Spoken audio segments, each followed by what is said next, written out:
Bienvenue dans cette mini-série de 2 ou 3 épisodes consacrés à un système exemplaire de 4 étangs qui sont connectés les uns avec les autres. On est en moyenne montagne, on collecte environ et on stocke 10 000 m3 ici. Et voilà, c'est un système qui fonctionne tout à fait avec ce que je préconise depuis déjà plusieurs années dans mes vidéos et dans mes designs. Les systèmes gravitaires de ruissellement, les remontées passives, les descentes passives, les remontées actives, l'utilisation de panneaux solaires avec des pompes de relevage, des pompes d'aspiration. Bref, il y a un peu ici tout pour illustrer qu'un système peut être tout à fait fait de manière complète. L'étang sur lequel je me trouve là, c'est le plus grand, c'est celui qui se trouve tout en haut, qui collecte le plus de flotte et qui contient environ 5000 m3 quand il est à pleine capacité. Voilà, donc je vais vous expliquer ça sous l'angle du design, sous l'angle technique, sur plein de trucs différents. Et on va aller les voir tous un à un et voir comment est-ce qu'ils s'écoulent les uns dans les autres. Voilà, ça me fait vraiment plaisir de pouvoir enfin vous montrer ça, parce que c'est applicable partout, petite à grande échelle, c'est dans un milieu aride, méditerranéen, comme un des milieux tempérés. Moi, je recommande de faire ça absolument dès que c'est possible. C'est pas très compliqué à faire. Ici, on est sur vraiment quelque chose qui est assez volumineux, qui est assez important. Mais voilà, vous pouvez faire ça dans une mare et ça marche de la même manière. Voilà. Alors, n'hésitez pas à vous abonner. C'est ainsi que vous serez tenu au courant de mes vidéos.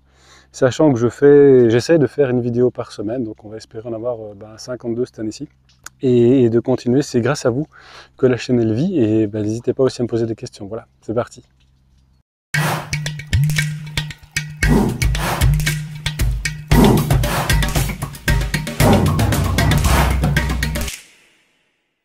Donc du coup, on va commencer par ce premier étang.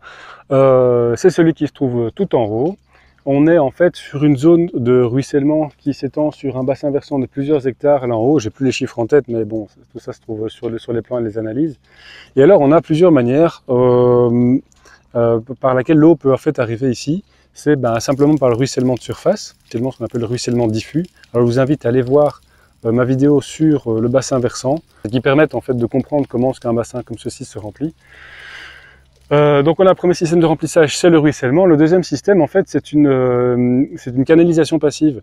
C'est-à-dire qu'en fait, on a plusieurs étages topographiques et qui en fait se déversent les uns dans les autres par succession pour faire en sorte que l'eau en fait arrive dans ce bassin et soit concentrée par ici sans empêcher qu'elle se diffuse ailleurs. Enfin, c'est-à-dire qu'elle puisse humidifier évidemment toute la terre qui a, tous les champs, la terre qu'il y a autour.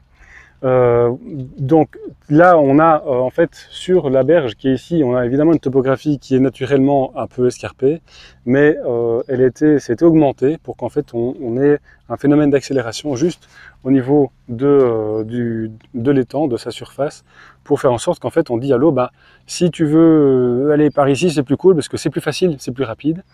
Et donc l'eau, elle va aller dans ce sens-là plutôt que d'aller sur un terrain qui est en pente moyenne ou faible et qui lui contient de la terre. Et donc c'est pour ça qu'en fait il y a toute une série de ballasts qui sont placés à des points stratégiques chaque fois qu'il y a une toute petite cuvette, une petite dépression en fait dans la géologie, dans la topographie. Et ça va avoir tendance à favoriser en fait le fait que le bassin se remplit de lui-même. Alors la troisième façon dont on peut remplir ce bassin, c'est simplement, en fait, c'est même 4 façons. La troisième, c'est via des tuyaux. Alors, donc c'est du drainage, mais c'est un drainage passif, c'est-à-dire qu'on ne va pas aller collecter l'eau spécifiquement d'autres endroits pour aller l'assécher, en fait, spécialement. C'est qu'on va juste prendre les endroits où l'eau se collecte et l'eau se va se concentrer naturellement et la rediriger vers des endroits comme par ici, et donc on va éviter en fait que les chemins soient complètement saturés, qu'ils soient inondés, qu'ils se déforment, et que l'eau se diffuse n'importe où, n'importe comment, en emportant avec elle tous des torrents de matière organique qui pourraient servir à quelque chose là où elle se trouve. Donc voilà, on a donc un tuyau de 300 mm là, qui est l'aboutissement en fait du drain. On a aussi un système de débordement. Alors la quatrième façon dont ces étangs se remplissent, c'est simplement par sa surface. Je ne sais plus de nouveau par cœur, mais je pense qu'il doit faire 2-3 000 m². Hein, donc, en fait, quand on a une pluie qui est torrentielle, simplement l'eau va venir se faire collecter sur la surface du bassin. Alors, il faut savoir que quand vous créez un bassin, un étang, peu importe, une zone d'eau. C'est comme si vous mettiez une serre, c'est comme si vous mettiez un bâtiment.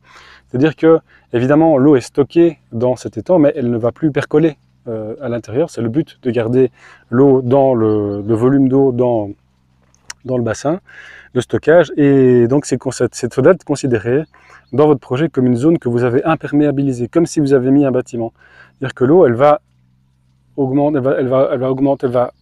augmenter le volume qui peut être absorbé par la surface que vous avez imperméabilisée. Ce volume, c'est juste le différentiel qu'il y a entre la hauteur de surface que vous avez avant l'événement, avant la précipitation, et la hauteur de surface maximale à partir du moment où l'étang risque de déborder ou juste qu'il arrive à son trop-plein. Cette surface-là est considérée comme imperméabilisée et vous devez l'ajouter à les autres surfaces imperméabilisées comme vos serres, vos bâtiments, vos autres étangs.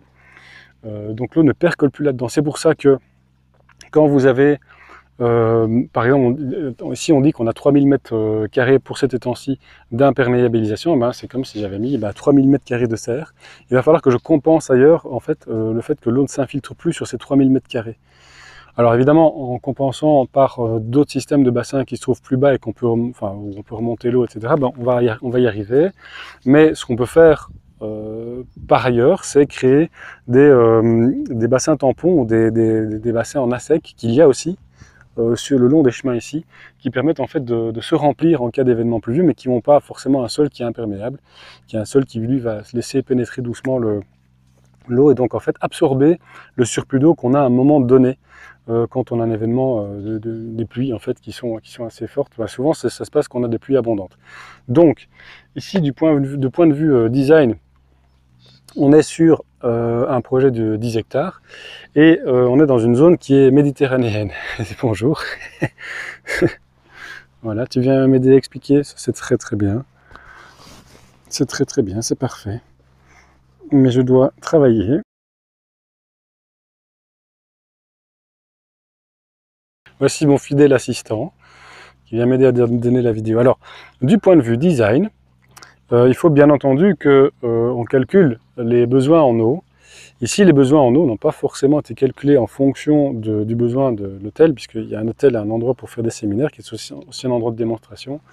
Mais c'est surtout intéressant dans le cadre de la ferme, puisqu'il va y avoir des animaux, du maraîchage, des arbres fruitiers ici. Et étant dans une zone qui est méditerranéenne, eh bien, on a un risque de stress hydrique qui est très très important et très fréquent, avec des événements pluvieux qui sont très importants à des moments déterminés, c'est-à-dire souvent en automne et à la reprise du printemps. C'est-à-dire là on est en hiver, on est aux alentours du mois de février, et il pleut pas du tout, il fait sec, il fait même en t-shirt. Je pourrais enlever ma veste parce que j'ai suffisamment chaud. En plus j'ai l'eau, j'ai le soleil, la lumière qui se reflète dans l'étang. Et donc en fait le problème c'est qu'on a de l'eau à un certain moment donné qui va faire ruisseler toutes les matières organiques vers le bas. Ça c'est quelque chose qu'on travaillera après sur ce terrain-ci, c'est quelque chose qui n'a pas encore été fait. Et surtout en fait on va avoir un déficit hydrique à un moment donné, donc si on veut faire une ferme, il faut qu'on puisse stocker de l'eau. Donc je répète que des événements de sécheresse, il commence à y en avoir un peu partout, peu importe le pays, peu importe la latitude, et que donc tout ce qu'on peut conserver en eau de pluie, en stockage, c'est vraiment super important de le faire. Parce que sinon, problème de stress hydrique, et vous risquez de devoir aller chercher l'eau du robinet. Et puis à un moment, comme tout le monde va chercher l'eau du robinet pour nettoyer sa voiture, il y a une interdiction d'aller ponctionner dans l'eau du robinet. Alors vous pourriez aller dans une nappe, faire un forage, mais bon, si vous avez suffisamment d'eau de ruissellement que pour l'accumuler comme ça, il faut le faire. Donc du point de vue design, ici il y a une technique qui permet d'utiliser, qui utilise la gravité et donc la déclivité, le fait qu'on est sur un terrain qui est en pente. Et c'est une technique qui permet de conserver l'eau et surtout de la stocker, mais pour pouvoir ponctionner dedans. Donc il y a d'autres techniques. La meilleure façon de stocker de l'eau, c'est toujours dans le sol. Il y a d'autres techniques qui existent et qui vont venir complémentariser en fait cette installation-ci. Maintenant, c'est quelque chose, il faut toujours faire très attention. Donc si je reprends sur le design, quelque chose que je répète tout le temps, c'est que c'est pas la technique qui fait le design. Il ne faut pas que vous alliez voir au Bec et Loin, chez Sepp Holzer. D'ailleurs, les étangs ont été réalisés par Joseph Holzer, le fils de Sepp Holzer. Super travail d'ingénierie, super travail de réalisation, franchement en tip top. je pense que pour une fois, j'ai pas de critique à faire. Ouais, je pourrais peut-être en faire 2-3 sur des points de détail, je pense, mais franchement, très très beau boulot, ça marche très bien, ça fait 15 jours, plus que 15 jours que je suis là. J'ai observé des pluies, j'ai observé des temps de sécheresse, donc voilà, on va parler de l'évaporation aussi après. Il y a vraiment beaucoup de choses à dire, hein, c'est ça qui est super intéressant avec l'eau. L'eau fait circuler tout dans un écosystème, et donc j'ai fait aussi une vidéo sur la circulation de l'eau et le design de l'eau. Et voilà, reprenons sur le design. Donc, alors, la technique ne fait pas le design. Il ne faut pas que vous inspirez de Sepolzer, du Bec et Loin, de Ridgedale, d'autres projets qui sont plus ou moins connus, pour dire, bah voilà, je vais faire comme eux, je vais aller mettre autant de maraîchage à tel endroit, autant d'arboriculture à tel endroit, je vais mettre tel type d'animaux parce qu'ils ont fait ça et que ça marche bien. Non, les animaux qu'on a en Suède, chez Ridgedale par exemple, chez Richard Perkins, c'est pas du tout les mêmes qu'on a ici. Enfin, si, c'est des brebis, c'est des chèvres, mais c'est pas forcément les mêmes espèces. Ici, on va avoir une tendance à avoir une pression du bétail sur l'herbe, l'enracinement et l'herbe qui peut être beaucoup trop importante par rapport à ce que la terre peut régénérer, avec un éclaircissement en fait du sol. Donc un sol qui n'est plus assez touffu, qui n'a plus une population de végétal, une couverture végétale qui est suffisamment importante et qui donc va finir par ruisseler alors qu'en fait il est colonisé par des végétaux. Donc tout ça se met toujours dans un contexte, c'est très important. Donc maintenant je travaille aussi beaucoup avec le Holistic Management, qui nous permet aussi de trouver, enfin de définir en fait ce qu'on appelle des contextes holistiques. C'est-à-dire qu'on va mettre le système de design avant de le commencer dans un tout, et un tout qui est vivant, c'est-à-dire que le tout qui est vivant, c'est l'environnement dans lequel on évolue, c'est les gens avec lesquels on travaille. Et puis le système économique dans lequel on va progresser aussi. Donc ici on a ces techniques des temps, elles sont compatibles avec d'autres choses. Ne venez pas prendre cet exemple-ci et le reproduire ailleurs. Il faut absolument mettre les choses en relation les unes avec les autres. Sinon, en fait, vous risquez d'avoir des énormes problèmes, même d'ingénierie ou de stress hydrique ou de trop-plein ou de surplus ou d'espace, trop d'espace qui est occupé par une installation ou une autre. Vous devez absolument ne jamais vous baser vous devez vous baser sur toutes les techniques. Quand moi je vous montre toutes les vidéos que je fais et que d'autres font, il y a plein de techniques, mais vous ne devez jamais vous baser là-dessus pour faire un design. Vous devez apprendre un maximum de techniques avec lesquelles vous pouvez jongler et que vous allez organiser entre elles pour vous permettre d'arriver au résultat escompté, moyennant une analyse qui est quand même assez parfois longue et même fastidieuse. Je sais de quoi je parle. Donc voilà, donc ce projet s'intègre dans un design, il est relié à un hôtel qui pourrait avoir besoin en partie de cette eau. Il y a les eaux de pluie aussi de l'hôtel, donc j'avais oublié ça donc il y a une cinquième façon dont non, je vais le dire autrement. En fait, il y a un système donc cet étang a une très grande superficie, on va dire, on reste sur nos 3000 m², à mon avis c'est un peu moins quand même. Et donc on a un autre problème, c'est l'évaporation. Puisqu'ici, vous voyez, on est en février, il fait quand même chaud, il doit faire 18-19 degrés, et on va arriver vers les 20 degrés au milieu de la journée. Et le problème c'est l'évaporation, on est sur une zone montagneuse, en moyenne montagne, et donc on a beaucoup de vent.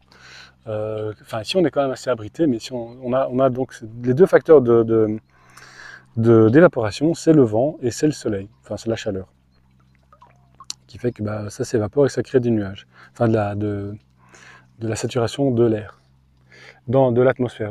Par contre, ce qui est vraiment intéressant quand vous avez un étang, alors tout et dans tout, il n'y a pas vraiment de problème à quoi que ce soit, c'est comment est-ce qu'on va gérer en fait un phénomène pour le tirer à son avantage, enfin à son avantage de manière naturelle, c'est-à-dire que la nature en profite aussi, c'est-à-dire si ici vous avez de l'évaporation, c'est un problème parce qu'on va avoir le bassin qui va se vider petit à petit. Comme c'est une étanchéité naturelle, il n'y a pas de bâche, donc c'est de l'argile.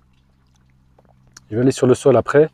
En fait, le volume, le niveau de l'eau va diminuer et vous risquez d'avoir à un moment, si ça arrive trop bas, les argiles, la compaction en fait qui permet l'étanchéité, l'eau va s'évaporer au fait des argiles aussi. Et comme les argiles ont un pouvoir d'expansion qui est très très grand, en fait ils ont aussi un pouvoir de rétractation qui est assez important à l'inverse. Donc ici il se dessèche en fait, ça, vous savez ce que ça fait des argiles, que ça se dessèche, ça fait des craquellements partout. Et s'il craquelle, en fait ça va être beaucoup plus compliqué, on risque d'avoir des fuites dans l'étang. Il risque d'avoir, le problème c'est que les craquellements, les fissures, ne se rebouchent jamais, ne se comblent jamais, ne vont pas aller rencontrer les autres fissures de la manière dont ça a été fait, quand ça a été fait. Et donc vous risquez d'avoir des fuites simplement, et puis des temps qui percolent alors que vous avez, donc vous devez aller réparer ces fuites-là, puis ça devient vite très très compliqué, parce qu'il faut commencer à aller gratter les ballasts.